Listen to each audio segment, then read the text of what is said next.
SEPTA's so-called doomsday deadline is here. If there's no last-minute deal to fund the transit agency, drastic service cuts begin in just days. And a deal does look extremely unlikely at this point. We've got live team coverage for you today. Let's start with the reality of this situation and our Dan Snyder, who has been following this very, very closely. Dan, so what can you tell us about what's happening and most importantly, what's next? Yeah, Natasha, Don, good afternoon to you both. You know, just under 8 hours left in this Thursday deadline day. SEPTA leaders say they remain hopeful for some sort of last-minute Hail Mary, but with those funding options looking so bleak in Harrisburg right now, they say they also have to get ready for these 20% service cuts that are planned for just a few days and that they say will affect almost every rider across their system, including those here in Yardley. Now is really the time to prepare. That's what SEPTA officials say they're doing right now. With the deadline to receive new state funding here and no deal in Harrisburg, leaders say preparations for the August 24th cuts would officially start tomorrow.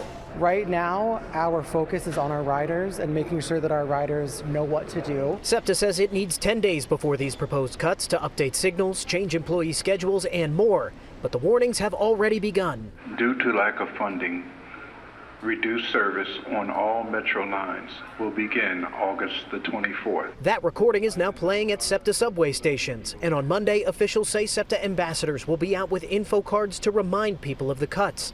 In Harrisburg, lawmakers say work continues on a plan. Listen, I know that conversations have continued as recently as today. But the next steps forward are unclear.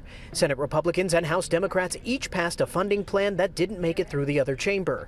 A House plan that would increase mass transit's share of sales tax revenue, and a Senate bridge plan to pull from a fund with money for transit infrastructure projects were both shot down. And if they're not going to agree with what the House has come up with, in the way of recurring revenue, then they need to come up with a plan that produces recurring revenue. A lot of money sitting in a bank account right now that can keep the buses rolling and the trains running, get SEPTA through the next couple years while we work on the long-term sustained funding. But with no compromise in place, leaders say riders should prepare for cuts.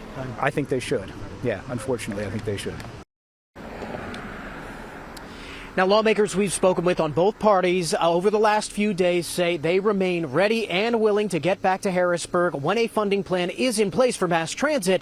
But when that happens, that's as good as anyone's guess at this point. So it's unclear really when that could come. SEPTA officials say it would take around 10 days to reverse any cuts that had been made whenever that funding does come. So this is something we're clearly going to follow for some time now. But for now in Bucks County, Dan Snyder, we'll send it back to you. So many moving parts. Dan, thank you.